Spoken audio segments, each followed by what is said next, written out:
So today we have 7 fragrances that I would consider to be a 10 out of 10 masterpiece. These are fragrances that I love to wear, I love to smell, and each time I do smell them, they just make me feel great. You know, there's distinct characteristics about each of these that really just resonate with me, and they really just kind of remind me why I love this hobby so much. You can get down the rabbit hole of smelling fragrances that are just not really for you. Maybe you don't like them, maybe they're boring to you, and then you start to lose touch and you're like, why am I even doing this? Then you go back and revisit some fragrances that really put a smile on your face and you're like, oh yeah, that's why. That's what these 7 are for me. Now these aren't ones that I would maybe normally put in this video. If I were to make this super easy on myself, there would be some obvious ones in here. So I went through and looked through my collection to see what's some fragrances that I maybe don't talk about as often on the channel, but to me are still a 10 out of 10. That's what we have. Let's get it. First up, we have Fahrenheit Le Parfum by Dior. Rum, vanilla, and suede are some of the main notes. A great true parfum flanker of the original. Of course, the original Fahrenheit is all about the violet leaf, kind of gasoline accord that it gives off. It's obviously a very masculine scent, and it's a huge bestseller for a reason. That one's fresh. It's really good for the springtime and summer as well. But for me, when I'm looking into something that I really love and I really enjoy, a lot of times it'll be fragrances that do have a bit more substance, a bit more going on in the background. And that's what Le Parfum has with that rum, with that vanilla. So it's much more warm, sweet, boozy, and inviting compared to the original. But yet you still do have some of that original in here, which makes it a true flanker to me. And it still has just a little bit of freshness. So it's one that strikes a great balance for people out there who maybe don't want a rum vanilla fragrance and that's it. Maybe you still want something with some freshness, something that isn't overly sweet as well. That's where this one comes in, and to me it works great for that. It's a combination which may seem kind of weird when you look at it face value, but when you get this one in your hands and you smell it, oh, it's just a work of art. I mean, this one comes across really well, very well blended, and I wouldn't change a thing about it. Next up, Bentley For Men Absolute. So I love doing that every time because I feel like people are anticipating Bentley For Men Intense every time I say Bentley. And that's, you know, it makes sense. It's a great fragrance. It does get talked about a lot. And while that one to me would be a 10 out of 10, this one also is a 10 out of 10. And I don't just go around throwing 10 out of 10 masterpiece out at everything. There's a lot of fragrances in my collection which would be not anywhere near it, yet I still have them. So the fact that especially a cheaper fragrance like this gets that title to me is pretty special. Olibanum, cedarwood, and papyrus are some of the main notes. It's incredibly woody, dry, spicy, and masculine. Ever since day one, I was hooked on this stuff. I love it. This is one that I enjoy wearing in the fall time. For me, fall is all about woody scents, especially. You can wear this in winter, or I guess all year round for that matter, signature scent. But for me, I really like drier, woodier, spicier fragrances for fall. And then I like to save, you know, the super sweet, syrupy, vanilla, tonka bean, boozy fragrances for wintertime. So you can imagine here, since it's been nice and cool, this one has been on my skin quite a bit. And I have to say this, even though most of you have heard it at this point, it smells very similar to the discontinued Gucci Pour Homme 1, which you can no longer buy without spending a bunch of money. So if you want an alternative to that one, then this is by far your best bet. Check it out. For me, hands down, a masterpiece. I love it. Next up, we have a niche fragrance. No, it's not from Creed. No, it's not from Parfums de Marly. No, it's not from Kilian. The fact of the matter is, all of those brands have at least one fragrance that is a 10 out of 10 for me. And so, would have been too obvious. Again, I'm trying to switch it up here a little bit, give you guys some things that you maybe wouldn't expect. This is from a brand that is popular. It is from a brand that I've covered on the channel, but not nearly as much as the ones that I just mentioned. This one is Amouage Reflection Man. Neroli, iris, sandalwood, jasmine are in here. Now, yeah, obviously this is a hyped up fragrance. It's not a hidden gem under the radar thing by any means, but in terms of talking about on my channel, it hasn't made an appearance all that much. And every time I smell it and I pick it up, I'm like, why don't I talk about this more? You know, I don't know, sometimes fragrances that I really, really love and enjoy kind of get lost in the shuffle. And I don't know why, because to me this stands out. It gets compared to L'Homme, but I really don't get too big of a comparison there. So it is unique, especially in my collection. It really stands out. So I don't know why it's not featured as much. I don't know why sometimes I forget about it, but sometimes that happens. Even though it's not featured here 24/7, even though sometimes it gets lost in the back of my collection, I don't wear it all the time, when I come back and revisit this, it blows me away. I mean, every time, man. Wow. The florals in here are incredible. Easily one of the best floral fragrances for men.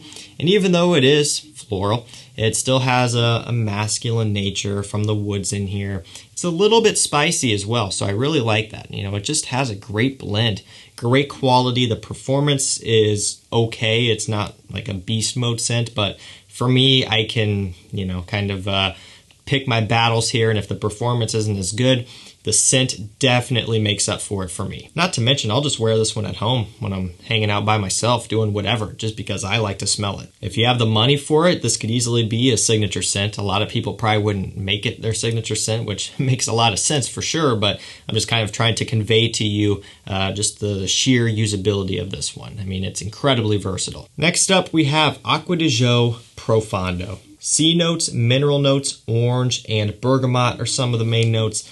This here is a fragrance that is still kind of hard to describe for me in terms of trying to figure out the best way to convey to you how it smells. For me, the best way to describe it is with the mineral notes that I just listed off. You get a whole bunch of that, and that may be hard to wrap your head around if you haven't smelled this. You're like, mineral notes, I mean, what could that smell like?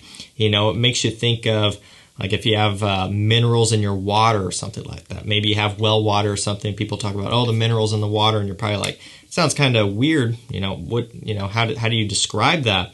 And really the only way I could say is you just got to smell this one. You got to get your nose on it. You got to try it. And once you pick this up and smell it and spray it for the first time, you're going to know exactly what the mineral notes smells like, and you're going to understand the hype immediately. It just has this raw, aquatic, salty, ocean rocks type of smell. Like I said, very raw, very photorealistic here. And even though it has all of that going on, it's still a great mass appealing scent, like you would expect from the line and from, of course, the prestigious brand of Armani.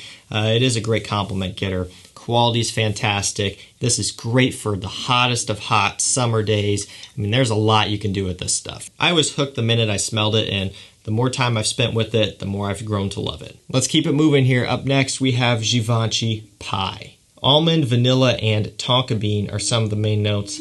Another one that I absolutely love. This came out in 1999. It's created by Alberto Marias, Absolute. Just hands down, one of the best perfumers ever. It's really the easiest way to say it. I mean, truly he is. And so this has been out for a while. It's as old as I am. So, you know, it's crazy to me that this still is timeless. This still smells fantastic. If this was released last year, I would believe it. And what's so cool is that it has the vanilla, the tonka bean, the benzoin, a lot of notes which are increasingly becoming popular in men's fragrances.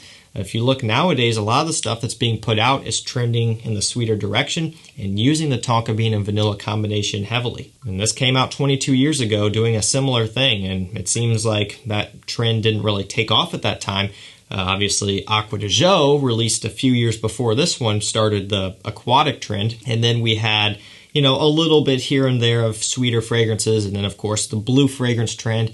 And now we're kind of coming back to full circle where fragrances like this are just blowing up and being released all over the place. You get this creaminess from the almond, this nice dusty, powdery smell from the benzoin, nice syrupy sweet vanilla that's kind of hidden behind the dustiness of this fragrance. I think it's a fantastic blend. For fall, for winter time, smells great, but it's also one that is very wearable. You know, it's not overly sweet, it's not overly powdery. I think it's one that's very accessible for a lot of guys out there who do want a cooler weather scent. And for me, ever since I first picked this one up, I knew right away, I'm like, yeah, this is right up my alley. Easily a 10 out of 10, especially when you take into consideration the value, the price, the performance, the quality, all of that stuff. This here's a rock star. Still is to this day. Next up, we have Mugler A Men. This one has coffee, patchouli, caramel, and vanilla. So this is one that you may not expect because one, it hasn't been on the channel a whole lot, but two, people are kind of so-and-so on this. You know, there's kind of, I guess, three camps. You know, people who are in the middle, people who hate it, and people who love it. I love it, so I'm in that camp. Some people I think can tolerate it, but I would say almost with this one here, It's almost more one or the other. Either you love it or you hate it. I'm sure there are some people who fall in the middle out there, and let me know down in the comments if you're just kind of so-and-so on this. But with fragrances like this where they push the boundaries a bit more, it's kind of one or the other. When you get into aquatics and freshies and stuff, then you'll have more people in the middle. They're just like, yeah, it's okay. But I mean, this one's pretty divisive. If you look on Fragrantica, if you look at other reviews, comments, that sort of thing, not everyone likes it, and that's perfectly fine. For me, I love it. I love how this comes across with that coffee, with that nice earthy green patchouli, with the sweet caramel.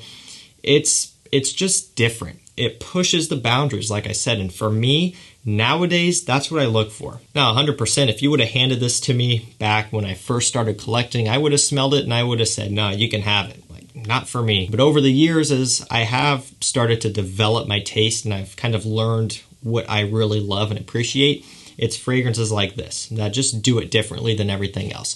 And coming from a designer brand, it really does a great job of setting the bar. If you like coffee, if you like sweetness, if you like patchouli, you're gonna like this one. If you like a bit of a challenge, you're gonna like this one. So it may be for you or it may not be for you. It's all just depends. I know for me, it's a 10 out of 10. Again, especially when you factor in that value, that price point, the quality, the performance. I think this is really good for a lot of you guys out there. And for me, I absolutely love it. Last up for this video, a 10 out of 10 fragrance, which will always be in my collection. This will always have my heart of just smelling absolutely incredible. Actually, one of the first fragrances that I smelled from this brand, if not, I think it was the first fragrance that I smelled from this brand, even before another popular one, which you'll see in a minute what I'm talking about.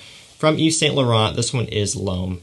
Just the original, not L'Homme Le Parfum, not L'Homme L'Intense, not L'Homme Libre, not focusing on the bottle, there we go. Not La Nuit de L'Homme. Yeah, La Nuit de L'Homme is a 10 out of 10, but that would have been obvious, right? What I'm trying to say is this original, even after all of the flankers, to me, is still a 10 out of 10. To me, this still just makes me incredibly happy. Like, it fills me with such a level of joy that I'll always have it. Ginger, lemon, woody notes are some of the main notes. I've said it a million times, but it's something about the way, I guess, the ginger, maybe the lemon and some of the woods mixed together. It has an apple smell. And I've described this one as smelling like going to an apple orchard in the fall. When you're dressed nicely and going out when it's a bit cool, that sort of thing. That's kind of what it reminds me of. And yeah, I smelled this one before I smelled La Nuit de L'Homme. And at that time, when I smelled them both, I like this one better, believe it or not. Like, I smelled this and I smelled La Nuit de L'Homme right next to it because it was getting a whole bunch of hype, and this was literally when I very first started.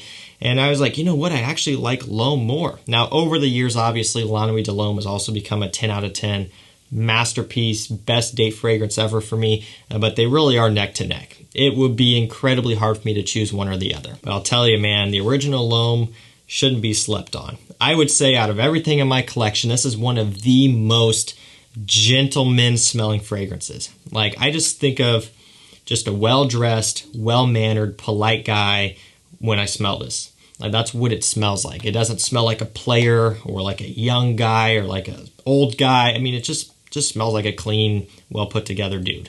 Now, the beauty is anyone can wear this. Anyone can pull it off. You can be older, you can be younger, but it just gives off such a pleasant smell, such a gentleman's, masculine, approachable type of smell that for me, it's just magical. I love it. Alrighty guys, that's going to do it for me. That is 7 fragrances that I would give a 10 out of 10. These are top tier, S tier, masterpiece level. Now, you may be wondering where some other fragrances are in here. Like, I don't know, Creed Aventus and some of the other obvious ones. Again, I kind of wanted to switch it up, look through, see some things that I didn't feature as much that I still think are 10 out of 10s and bring them to you just to hopefully make for a more interesting video. So yeah, Dior Homme Intense, Creed Aventus, a whole bunch of the other ones, Dolce & Gabbana, the one, La Nuit de L'Homme, all of those to me are still 10 out of 10s.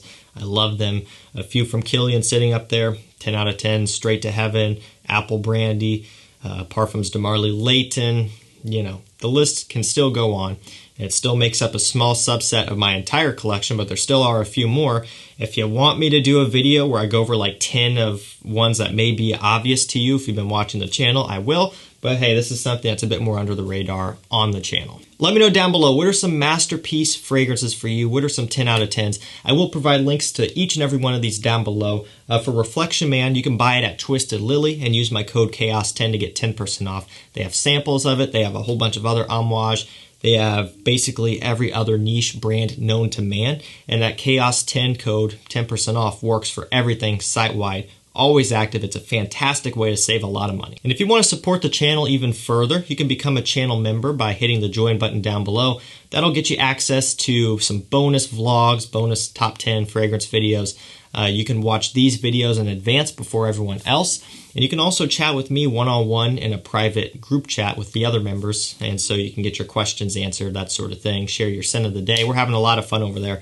Shout out to my channel members. Shout out to the group chat. You guys are awesome, and I appreciate talking to you guys every day and for supporting the channel. Thank you so much for watching. Stay safe, stay healthy. We'll see you tomorrow with another one. Take care.